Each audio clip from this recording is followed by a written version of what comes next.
been a dull moment yet when those two have been in the ball game. Concern about Williams lately from the Phillies standpoint has been his velocity. It has been down in his last couple of outings. Top of the order, Ricky Henderson, Devon White, and Paul Molitor. The Blue Jays need a run before 6 innings.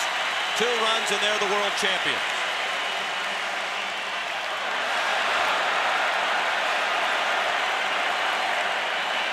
More of the theater of the bizarre involving Mitch Williams in the postseason. Before he can even throw a pitch in the bottom of the ninth, Henderson and the umpire step out. Look at Darren Dalton. He's clearing the way, too. Everybody is just moving out of the way, including you folks in your living room. Right. Not inconceivable that Mitch could have hit one of them at home. His first pitch, a ball. Henderson 0 for 3. John, I think one of the things, that lack of velocity you were talking about, that's what happens when Williams opens that front side too quickly. Right there. When you open that front side, you have a tendency to push the ball. And one thing that would help Mitch right now is try to keep the front shoulder closed. Mitch last appeared in Game 4 and gave up the runs that lost the ball game in the 15-14 Toronto win. He appeared in the 8th inning and was charged with 3 runs. Henderson got to him for a 2-run single in that inning that brought Toronto within 1. The 2-0 pitch. Ball 3 high.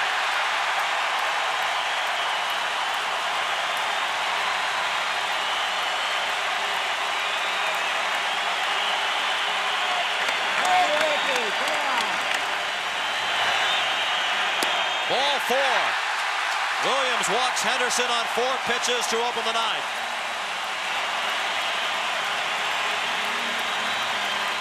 It is said that television's a visual medium, but not in Philadelphia tonight because nobody's watching.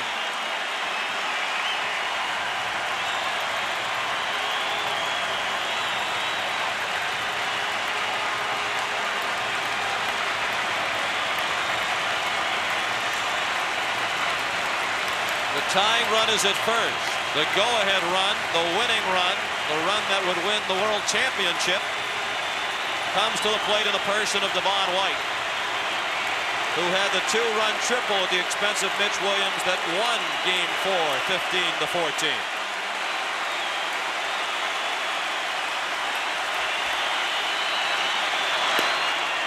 That's the first strike thrown by Williams.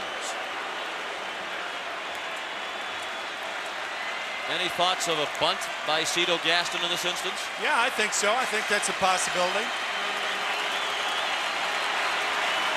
Matisse even with the bag at third. White sacrificed 3 times this year. Of course, you have Henderson, the all-time stolen base king, at first base. Ricky's only stolen 1 in this World Series. He's been thrown out once. Thing to watch if you're going to steal against Mitch Williams is whether the right foot passes the left leg. Once he does that, it's committed to go home. That's that Terry Mulholland step-off move that Williams will use. But once he picks his leg up and commits going home, what the runner watches for is whether the right foot passes the left leg. Slide step to combat it.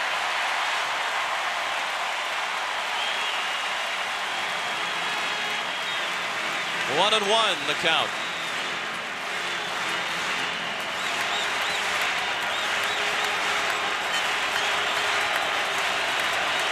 (6-5) Philadelphia in the bottom of the 9th. Up and away, 2-1 the count. See, now Ricky Henderson has taken Williams out of his game. I mean, he's not a pitcher that can use the slide step. So he's been high. He has been high with the fastball because of this move toward home. See, that's very unusual and unorthodox for Mitch Williams. That is the move where he picks the leg up, but once he does that, Henderson may run.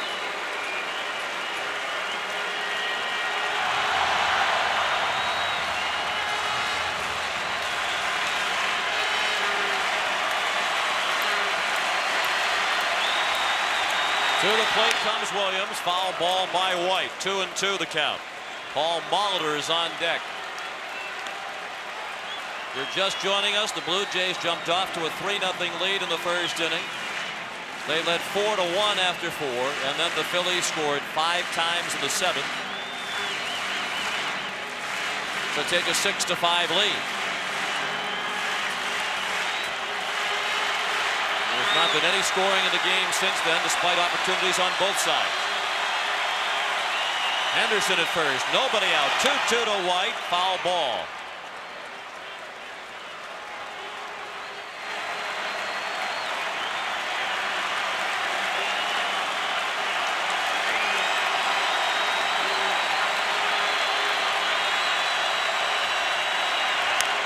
Pulled sharply foul.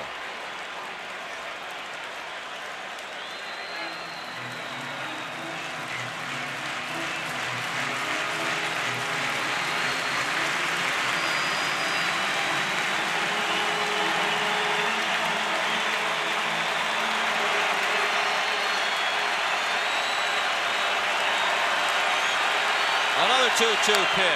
Another slide step. And another foul ball from Devon White.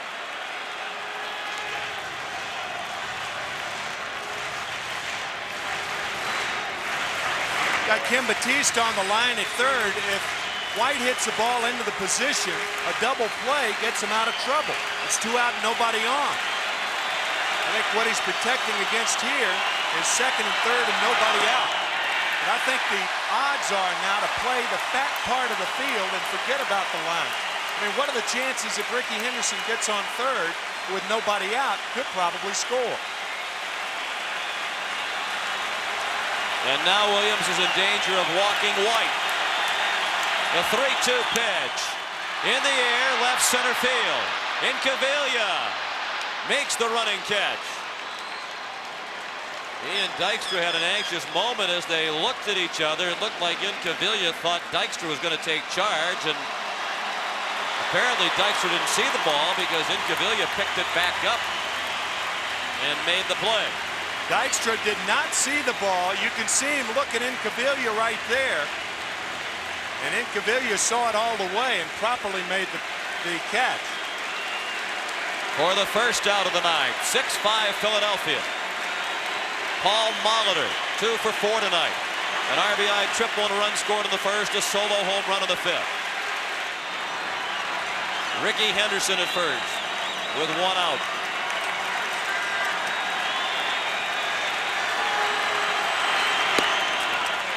Paul Molitor, the first player in World Series history with 2 doubles, 2 triples, and 2 home runs in 1 World Series.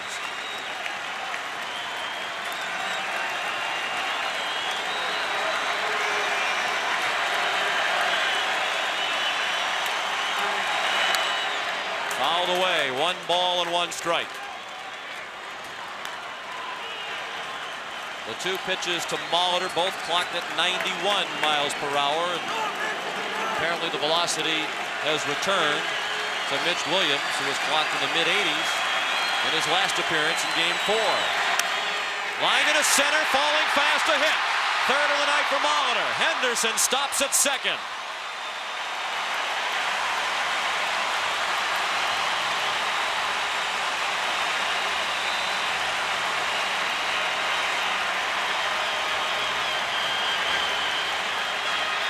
Paul Molitor has been a hitting machine in this series. His 12th hit. He is now 12 for 23 in the series. And Ricky Henderson has to stop at second because the ball was hit so hard. And he had to make sure it would sink fast enough to fall in front of Dykstra. So the tying run is at second. The run that would win the World Series is at first, and Joe Carter is the batter. He's 0 for 3 tonight, 0 for 4 lifetime against Williams. Joe drove in a run in the first with a sacrifice fly tonight. I'm sure Ricky Henderson at second base is thinking about Game 2, 8th inning, with the Blue Jays trailing by 2. Mitch Williams with that trick move and nailing Alomar at third.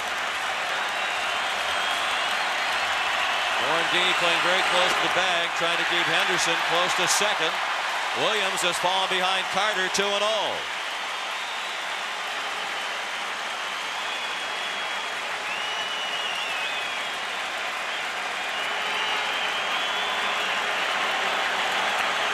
Alfredo Griffin, who entered the game last inning as a pinch runner for Olerud, is on deck, and there's that move by Williams. Ricky wasn't more than 3 or 4 steps away from second. There's Griffin.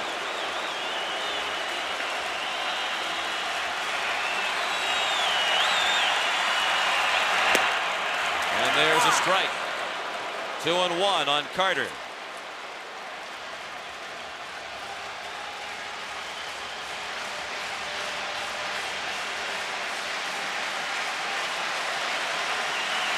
Carter is 0 for his last 7. And he swung at ball 3. 2 balls and 2 strikes.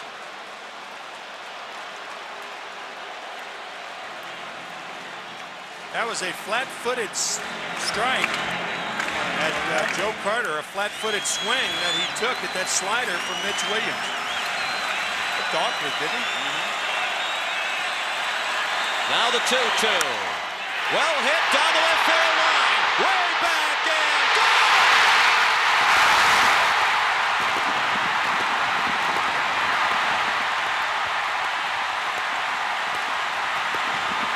Joe Carter with a 3-run homer.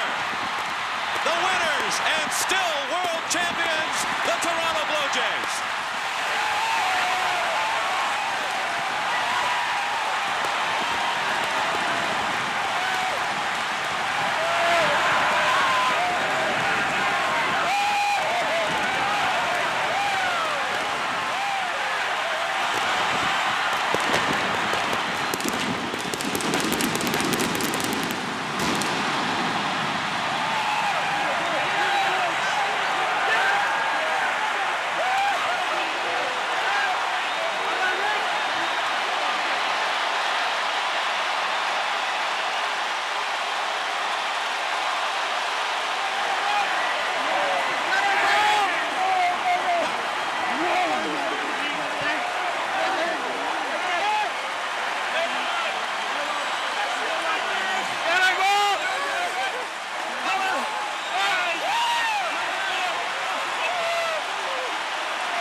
Molitor, a world champion for the first time, and Cito Gaston said, in particular, he wanted the Blue Jays to repeat to win it for Paul Molitor. It's only the second time ever that a World Series has ended on a home run. The other, the memorable home run by Bill Mazeroski of the Pirates in 1960.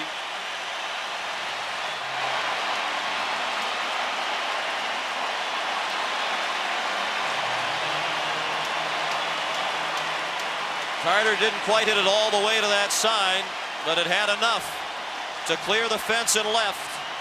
His second home run of the World Series to give Toronto the 8-6 win. He knew when he hit it that it had a chance, and he knew before he reached first base that he was a hero all across Canada.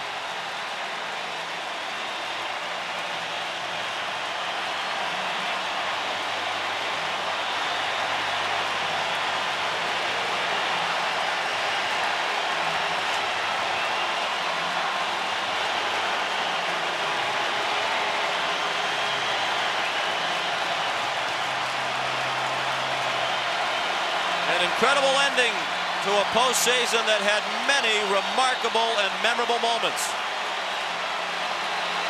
And for the first time ever, the Toronto Blue Jays have won the World Series on Canadian soil. Congratulations to the '93 World Champions. It's never been louder under the roof of Sky Dome. The Toronto Blue Jays have won their second consecutive World Championship. It's the first time they've won it at home. Let's go down to the bedlam that is the Toronto clubhouse and join Tim McCarver. Jubilant is an understatement, Sean. I'm with Cito Gaston, and how is that for thrills and excitement? Oh man, I guess that just puts the topping on the cake right there. So happy for Joe, and so happy for Molitor. Really happy for Molitor. He was, just played his heart out all year. It looked like we almost blew that game, but these guys never quit. They just like the Phillies. Phillies a great group of guys, and they just kept battling. We kept battling. When you first came in the clubhouse, you started to tell me a story that your eyes were not moist until. Finish it. Until I went over and gave Molitor a hug, and his eyes were moist, and I couldn't help from get mine the same way. And I'm so happy for him and all these guys. They've been outstanding all year, man. Well, congratulations for 2 in a row, Cito. Thank you very much. Appreciate it. More than welcome. And Joe Carter joins us. Joe? Looked like a fastball down and in, right? No, in fact, it was a slider. Oh, what? That was down and in. It was the same pitch I just swung and missed. But at that time, I said I'm going to choke up because the only pitch he's throwing for a strike is a slider. I just kind of just stayed down on it, tried to make contact. I thank God. I mean, this is a storybook ending. I told my wife before I went to the ballpark, I said something special is going to happen today. What can you say? This is awesome. This is unbelievable. You caught the ball last year in Atlanta, the last out from Mike Timlin. What is the difference between this year, obviously, other than your involvement in the game-winning hit? You may think it's ironic, but after I told everybody I was going to catch the last out. When we didn't score there in the 8th inning, I said, now I'm going to drive in the winning run to myself, and I'm thinking that. And now I said, I've got to be a part of that. You look at the films from last year, I got to make the last out. And now this year, it's the game-winning home run. I mean, this is, I can't explain it. Well, Joe Carter said he was going to drive in the winning run, and he's a man of his word. Let's go to Jim Gray. All right, thank you very much, Jimmy. Obviously, this is not the interview that Jim Fregosi wanted to be doing, but Jim, you've got to be disappointed with that ending. Well, I got to give this club a lot of credit. They battled back from a lot of runs down. We did everything we could do. We just came up a little short. It was what I consider a very different series and a very good series. I thought there was a lot of exciting baseball. I want to offer my congratulations to Cito Gaston, Pat Gillick, and the entire Toronto organization. They've got a great ball club. They played us. They come from behind a couple times. They were down. It was a great series for them, but just wanted to show and tell everybody how much heart this club has. They will battle, and they're tough. Jim, the decision to use Mitch Williams again tonight after what happened the other night. Well, Mitch Williams has been our closer all year. I'm not going to change things. He's the guy that's done it for us. I just told him a few minutes ago that he's the one that got us this far, and I'm not going to change. Jim, congratulations. It's been a sensational year. Thank you very much. We appreciate you coming on. Let's go back upstairs to Sean. Gracious in defeat, as you might expect, from Jim Fregosi, who waited 28 years to get to his first World Series. In case you didn't realize it, they're having a party in Toronto, Ontario, Canada, as the Blue Jays become the first team since those 77-78 Yankees to repeat, winning the World Series 1993 style 8-6. Thank yous to Cito Gaston, and thank you, I'm sure, to Joe Carter, who told us before the game that he wanted to watch football tomorrow. And I guess he was serious. Let's go down for the very first trophy presentation on Canadian soil, and here's Tim McCarver. Tim? All right, Pat, we're right in the middle of the party as Dr. Bobby Brown will give the trophy to the chairman of the board of the Toronto Blue Jays, Mr. Peter Witherington. Peter, congratulations to you and the Blue Jays organization. This trophy is being presented as the world's champions. You're victors on the field, and that's where it all counts. Congratulations to you, Paul Beeston, Pat Gillick, and Cito Gaston, and the entire Blue Jays team. It was a great, great performance and a tremendous finish. Thank you very much, Dr. Brown. It's been a terrific season. We've had, Peter, just turn around toward the camera. We've had a terrific season. Pat, Paul, the players have all made a tremendous contribution, and I would like to also say and accept this trophy on behalf of the 4 million some odd fans who support this team year after year. It's a great, great pleasure and a great privilege to accept that team on behalf of all of the people involved. It's wonderful. It's wonderful also on behalf of all of Canada. Thank you. For the second consecutive time in as many years, the Toronto Blue Jays are world champions, largely the efforts of this man right here for the first time. And with the presentation of the Chevrolet Player of the Series Award, here's Kurt Ritter. Kurt? Paul, on behalf of Chevrolet dealers all across Canada and the United States, I'd like to present you with a 1993 Chevrolet MVP trophy. Here you go. Thank you very much. Well, we're going to be donating to the charity of your choice, an Astro van, so be thinking of somebody really special out there. Once again, congratulations, and buddy, enjoy it. You really deserve it. Thank you. I certainly will appreciate it, and I want to thank you for that. And I'm primarily a D8, so I hope I don't drop this thing. It's pretty heavy, but I'll tell you, Tim, more than anything, people ask you what you feel in a moment like this, and for me, it's a feeling of thankfulness. After all that has come my way and the blessings, this is just a great opportunity. And to win a game in that fashion, I think it's last time was Bill Mazeroski, is that right? That hit a home run to win a World Series. And when I saw that ball go out of the park, it was just really a dream come true. So I'm very thankful, and I appreciate this award very much. Paul, did you ever, in your wildest imagination, in the first of your 3-year contract, ever dream that a world championship would be coming to Toronto? Well, Tim, you know, when I chose to come to Toronto, it was a difficult decision. But once it was made, I started to have those visions of maybe the Blue Jays will be the first team in 15 years to win back-to-back titles. Naturally, I knew it wasn't going to be easy, but step by step, grinding it out, a lot of hard work and Cito's leadership, sure enough, we were able to accomplish that feat. Any comparison? I mean, it's been 11 years since you've been wet after a World Series, right? Well, I'll tell you, those guys from '82 know how I love them too, but I'm telling you, this is going to be number one for me, my first World Series championship. All right, congratulations to you, Paul. Congratulations. Well, we suspect the party will continue on through the night, the early morning hours, up through Sunday morning, Sunday afternoon. Sunday, it's going to go on for a while up here in Toronto. They win the World Series 8-6. You know, as Tony Kubek once said about Mickey Mantle, just when he was learning to say hello, he was saying goodbye. This is kind of the way we feel here at CBS Sports. It doesn't seem possible that our 4 years as the caretaker of the national pastime are over, but here we are saying goodbye. And in that short time, not only do we have probably one of the greatest World Series ever between Atlanta and Minnesota, the 7-gamer, we also had arguably one of the greatest World Series games the other night. And folks, how about this one tonight? In all, and you're looking at them now, a lot of memories, a lot of good memories, and we hope that you cherish these pictures and these sounds as much as we enjoyed bringing them right into your homes.